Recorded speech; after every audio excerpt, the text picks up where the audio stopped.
I'm Love FM. 돈을 이해하는 시간 정철진의 목돈연구소.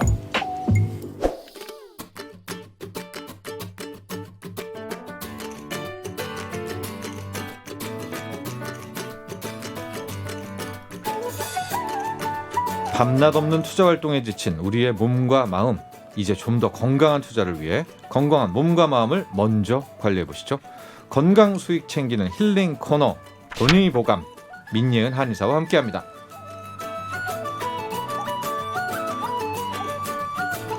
네, 건강 수익을 챙기는 토요일입니다. 돈이보감, 이비한 한의원 민예은 원장과 함께합니다. 안녕하십니까? 안녕하세요. 네. 잘 계셨죠? 네. 네네. 네.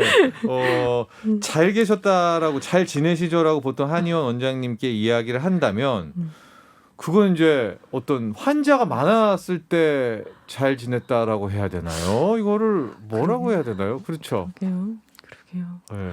네. 사람에 따라 다를 사람에 것 따라 같아요. 다른데 역설이네요. 예, 네. 이비한 민예은 원장을 많이 찾아올수록 원장님은 좋으신데. 네. 네. 근데 또 몸이 힘들고. 본인으로서 네네. 몸이 힘들기도 하고. 네. 그렇습니다. 네. 그러나 또 많은 환자가 있다는 뜻이기 때문에 네. 우리 선뜻 답변을 하지 않는 민예은 원장입니다. 오늘은 어떤 주제인가 봤더니 저도 걸렸던 주제이기도 하고 좀 일 좀 한다. 그렇죠? 내지는 좀 한번 뭐 때문에 막 그냥 전전긍긍 한다는 분들은 또 과로라고 표현해야 되나?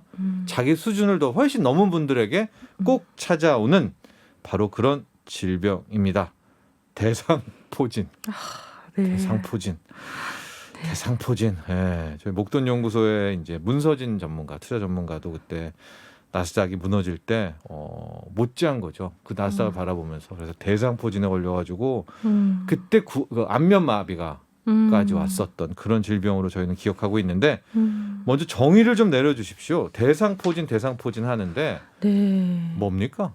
그러니까 대상포진이라는 것이 신경절에에 우리 수두바이러스가 이렇게 잠복해 있다가 세포성 면역이라고 해서 우리가 불면, 스트레스, 과로, 이응 그 세 가지가 진짜 3대 면역 떨어진 불면, 스트레스, 과로.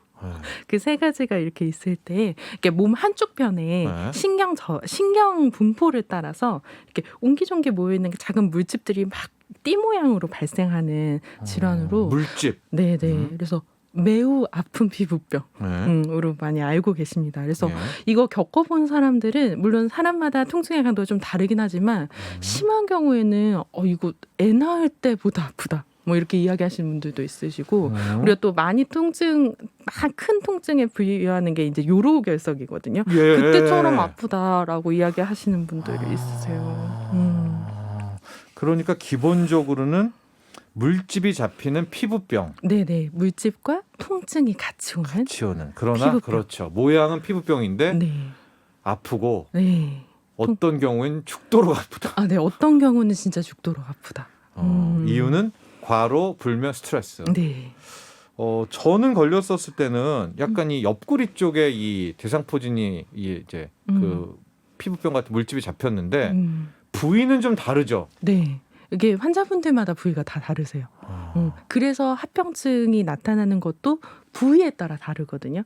아까 말씀하신 것처럼 그게 위쪽으로 오게 되면 저 귀엽도 왔어요. 귀엽 여기. 위쪽으로 오게 되면 그게 잘못해서 안면신경까지 건드리게 되면 그때 우리 그분처럼 안면마비가 오는 거고 눈 쪽 신경을 건드릴 때도 있어요.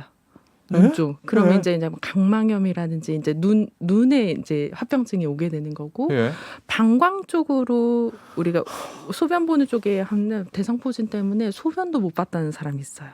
그러니까 그게 신경절을 어느 신경에 이게 물집이 나오냐에 따라서 그 합병증이 정말 다양하게 나타나게 돼요. 그러면 그거는 그냥 뭐라고 표현해야 되나? 그냥 나오는 건가요? 그러니까 즉 어디로 나올지는 뭐 약한 부분이 나온다든가 뭐 이런. 물론 뭐 약한 부분이 나온다라고 이야기할 수 있지만 그 예상을 못 해요. 내가 이번에는 옆구리로 나올 거야. 이런 예상 못하고. 이번에 귀 뒤야. 네. 뭐, 예. 근데 그나마 그 중에서 한 가지 예상할 수 있는 건 나왔던 데는 또 나오진 않고. 그런데 어쨌든 대상포진이 네. 그렇습니다. 그렇습니다. 극심한 고통이 수반되는 물집 피부병 이렇게 네. 생각하시면 되고 원인 아까 우리가 크게 과로 스트레스 불면을 했는데 좀 더 구체적으로 들어가 보면 이제 이런 상태가 된 상황은 이제 젊은 경우에도 이렇게 올 수가 있고요. 나이 안 가리죠. 네네. 예. 그런데 이게 통증이 아까 그렇게 극심한 통증은 보통 60세 이상 고령인 경우에 더 극심해요. 젊은 사람의 대상포진은 확률적으로 그것보다는 좀 덜할 수가 있는데 예. 고령인 경우 60세 이상의 고령인 경우에는 조금 더 극심하고 예. 또 우리가 항암 치료나 이런 그 면역을 억제해야 되는 그런 상황이 벌어졌을 때에는 그때도 대상포진 많이 걸리시죠. 왜냐하면 이게 면역이 떨어졌을 때 생기는 질병이니까 맞아요. 일부러 이렇게 면역 억제 치료를 받는 분은 그러면 그럴 땐 더 네. 아픈 것 네. 같은데. 그렇죠. 네. 네. 맞아요. 오히려 젊고 건강했을 땐 그럼 네, 걸려도 덜 아프다. 네, 확률적으로요. 확률적으로. 네. 그러니까 보통 10% 정도의 극심한 통증이 30대 이하에 나타난다고 하면 60대 이상은 훨씬 더 높은 확률로 훨씬 극심한 통증이 있다라고 나와 있어요. 그래서 실제로 환자분들 봐도 그렇고. 네. 근데 물집이 잡히는 이런 피부병이 많잖아요. 근데 네, 그걸 네. 이거 대상포진이야 하기도 좀 그렇고 네네. 자가 진단 같은 게 있을까요? 이게 전조 증상이라고 우리가 부를 수 있는 거는 보통 뭐 이제 포진이 생기기 전에 물질이 막 이렇게 올라오기 전에 이게 내가 지금 몸살이 걸린 건가? 아니면 그런 오한 으슬으슬 거림이 있을 수가 있고요. 네. 그리고 보통 환자분들 이제 등 쪽이나 옆구리 쪽으로 오시는 경우에는 그 전에 나 여기 뭔가 담이 결린 것 같은데 이런 느낌이 올 때가 있어요. 그래서 뭔가 근육통인 것 같은데 또 만져보면 신경적으로 좀 피부 신경 증상처럼 나타나기도 하고 그래서 보통은 담으로 많이 오해를 하세요. 나 담 결린 것 같아. 담 결린 것 같아 하시다가 이제 발진이 생기기 시작하기 전에 이제 통증 먼저 나타나는 경우, 나는 경우고 통증 나고 난 다음에 한 2, 3일 후에 이제 피부 발진 이렇게 올라오면 이제 그때부터는 누구나 대상포진이라는 거 알게 되죠. 오돌토돌.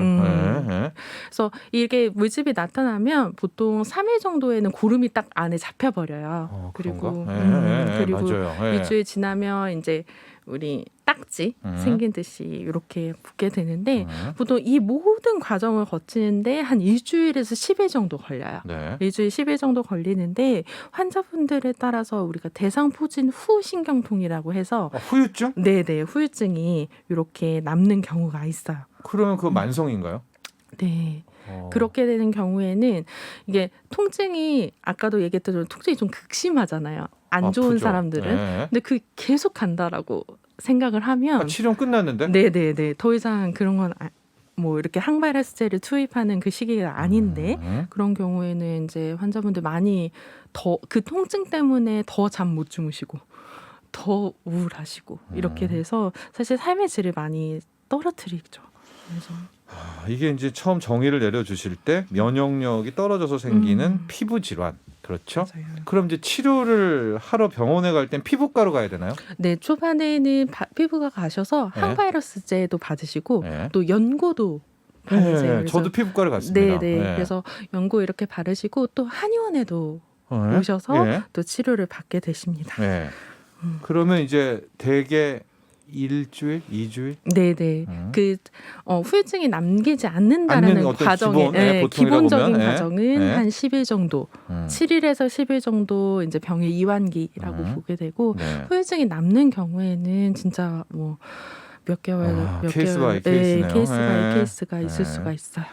아까 합병증도 잠깐 언급을 해주셨는데 이게 어디로 올지는 모르는 일 아닙니까? 네, 그런데 맞아요. 살짝 언급을 했는데 안면부 쪽으로 오면 뭐 안면신경 한번 다시 마비가. 한번 네, 네. 정리해 주시죠. 네. 네, 안면 이게 뇌 쪽으로 와서 수막 뇌 쪽에? 네, 수막내염 환자 제가 얼마 전에도 치료했었는데 예. 수막내염으로 오시기도 하시고 눈 주위 각막염으로 오기도 하시고 예. 안면신경 마비 오시고 하시고 제가 얼마 전에 치료한 환자분은 이 세 개가 한 번에 오셨던 분이어서 정말 어려운 케이스였고요. 그분은 뭐가 그렇게 그분은 이제 항암 스트레스가 면역력 네, 면역력이 억제제 네, 그 아. 상황이었고 이제 우리가 일반적으로 알고 있는 거는 이제 겨드랑이나 이제 앞가슴, 뭐 네. 옆구리 이런데 네. 갈비뼈 따라서 앞가슴 뼈 따라서 많죠. 이렇게 예, 쭉 이렇게 예, 하는 예. 거 그리고 방광부위 발생하는 경우에는 소변 못 보는 경우 있고 정말 드물게 이제 운동신경에 침범이 됐을 때는 팔다리를 들지 못하는 경우가 있는데 네. 이는 정말 적은 케이스이긴 해요. 그래서 가장 이 대부분의 가장 큰 후유증으로는 아까 말씀드렸던 것처럼 통증이 남는 거, 신경 통증이 남는 건데 보통 10%밖에 남지 않는데 젊은 경우에는 이제 고령일수록 40%, 50%뭐 예. 이렇게 둘 중에 한 사람은 이제 만성 통증을 갖게 된다. 그래서 특히 대상포진 오셨을 때 뭐 젊은 분이든 나이가 많으신 분이든 초반에 항바이러스제만 딱 그냥 이거 약 바르면 낫겠지 하고 맞아요. 하는 것이 아니라 좀 적극적으로 통증 관리를 해주시는 것이 중요해요. 그래서 저는 피부과에서 항바이러스제도 받으시고 예. 그것도 하시면서 이제 한의원 치료도 같이 받아달라 이렇게 말씀을 드리는 편이에요. 하고 그때 주는 약이나 거기서 이제 그 시키는 그런 행동 양식을 그대로 따라야 되는데 네네. 저도 이제 그 약을 다 안 먹었었거든요. 그리고 네. 막 이제 회식 자리 가고 그러니까 네. 이게 2차 그 도지면서 아. 좀 크게 갔죠. 그 그러셨구나. 따라야 되는 거죠. 네. 그 지시와 아플 때는 예, 네네. 맞아요. 아플 때는요. 이것도 짧게 yes or no로 여쭤보겠습니까? 네. 전염이 된다, 안 된다. 전염이 안 돼요. 네. 그러니까 수두 바이러스를 걸리지 않았던 사람한테는 전염이 되는데 거의 대부분은 전염 막 우리가 일반적으로 알고 있는 코로나 바이러스처럼 그렇게 전염력이 있거나 그러지는 않아요. 네. 음. 그러니까 나 대상포진 걸렸어 해도 그 사람이랑 뭐 같이 해도 되는 거잖아요. 네네네. 일반적으로는 그렇죠. 거의 대부분. 네, 알겠습니다. 우리 민예은 원장님도 대상포진으로 힘들었었죠. 네. 왜죠? 지금? 예?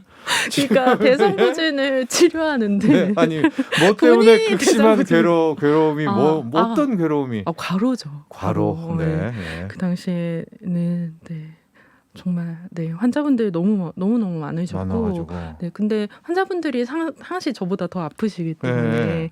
이제 뭐 어디로 왔습니까? 저는 다리 쪽으로 와서 다리 아까 좀 그쵸 많지 않은 건데. 네네. 근데 이제 방광 쪽은 아니어가지고 이제 소변 증상은 없었었는데 예. 다리로 와서 이게 통증이 너무 심하니까 예.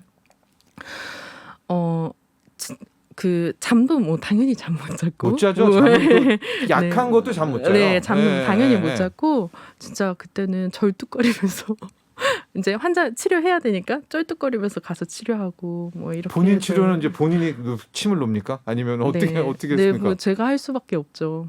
그 당시에는 예. 그 당시에는 제가 할 수밖에 없었고 예. 그래도 이제 저는 한의사니까 음. 그 대상포진 걸렸을 때 우리 그 연교패독산이라고 쉽게 구할 수 있는 약이 있어요. 연교 패독산. 패독산. 네네. 그 가까운 약국이나 한의원에 다 구할 수 있는데 네. 그거 일단 먹으면서 제가 또 워낙 과로가 심했었기 때문에 네. 제 과로에 대한 제 체질 처방 같이 넣어가지고 약 먹으면서 네. 약 먹으면서 자꾸 뜬 눈으로 자신 다음에 가서 진료하고 이랬던 기억이 나요. 그래서 일단 기본은 항바이러스제인데 네, 그건 드셨죠? 네, 먹었죠. 증상 네. 나타나자마자 이거 대상포진이다 싶어서 일단은 피부 가서 항바이러스제 먼저 먹고 그 다음에 연고 바르고 맞아요. 연고를 줍니다. 네네 네. 연고 바르고요. 네. 그리고 이게 신경절에서 나와서 이렇게 증상이 일어났기 때문에 그 신경절의 척추 주변에 그 뿌리가 되는 신경 그 뿌리가 있어요. 그 저희가 협척혈이라고 부르는데 거기를 이제 그 피를 좀 빼주고 그리고 그 통증 부위에 이제 침 놓고 네. 그래서 그 통증 부위에 침 놓은 것을 조금 더 극대화하기 위해서 전기로 조금 자극을 더 해주고 네. 해서 사실은 저는 좀 빨리 케이스 나은 케이스였고요. 네. 그리고 뭐 연고 너무 이제 화끈화끈거리고 아프니까 이제 치자나 뭐 이런 한약재로 된 연고도 좀 사용하고 뭐 한방파스도 사용하고 그랬었습니다. 그랬었군요. 그래서 어떻게 됐습니까? 그래서 막 빨리 나았죠. 그러나 앞서도 얘기했지만은 또 과로를 하셨을 거 아니에요. 네. 그럼 또 재발이 됐을 텐데. 이게 그 부위로는 다시 재발이 되진 않는데 다시 과로를 하면 저는 그 부분에 딱 신경통이 살짝 느낌이 이제 마치 알람처럼 알람처럼 이렇게 오면 아 너무 무리했구나. 좀 진료 좀 줄이자. 그래서 좀 줄여서 컨디션 조절하는 편이고 그때도 오면 그때 먹었던 약들 뭐 그런 것들 다시 먹는 편입니다. 자, 대상포진에 대한 이야기를 많이 하고 있고요. 요즘에는 저도 그렇고 제 주변에 대상포진에 이제 걸렸다는 분들 정말 많이 만나니까 그만큼 우리가 지금 과로와 불면과 스트레스와 이런 것 같아요. 과로라는 게 그 주식시장의 그 화면, 그 모니터만 바라보고 있는 게 과로는 아니잖아요. 아니요, 근데 과로죠. 그 과로예요? 그것만 쳐다보다가도 대상포진에 걸리기도 해요. 그럼요. 왜냐면 정신적 과로잖아요. 네. 왜냐면 정보 처리량이 많아요. 뇌가 돌아가니까. 네. 그래서 이제 쳐다보지 말아야 되잖아요. 그리고 MT에서 스마트폰을. 네. 그래서 생활 속에 그러게. 예방법은 뭐가 있을까요? 그런 걸 아예 멀리해라. 당연히 멀리해야. 어플을 지워야 되나? 어플을 지워야 되나? 네. 어플을 지우고 묻어야 되나? 쳐다보는 것도 안 된다. 쳐다보는 거는 네. 우리가 하루에 사용할 수 있는 내 체력의 에너지 한계가 있잖아요. 뇌 체력? 네. 정신적 체력, 네. 정보 처리 양의 한계가 있기 때문에 그거 잘 분배해서 사용하셔야 될 것 같고 특히 대상포진 같은 경우에는 이제 찬바람 좀 세지 않아서 면역력 해주는 거나 특히 생활 속에서 대상포진 환자분들이 이제 병이 걸린 과정에서 특히 주의해야 될 것들이 2차 감염을 막아줘야 돼요. 그래서 물집이 생기면 막 물집 생기고 막 그러니까 초창기엔 좀 긁게 돼요. 네네 간지럽고 네. 뭔가 화끈거리고 네. 뭐라도 해줘야 될 것 같고 그러니까 네. 자꾸 이제 오염된 손으로 만지거나 이런 경우가 있어서 그럼 어떻게 돼요? 그럼 2차 감염이 일어나서 훨씬 더 치료 기간이 오래 걸려요.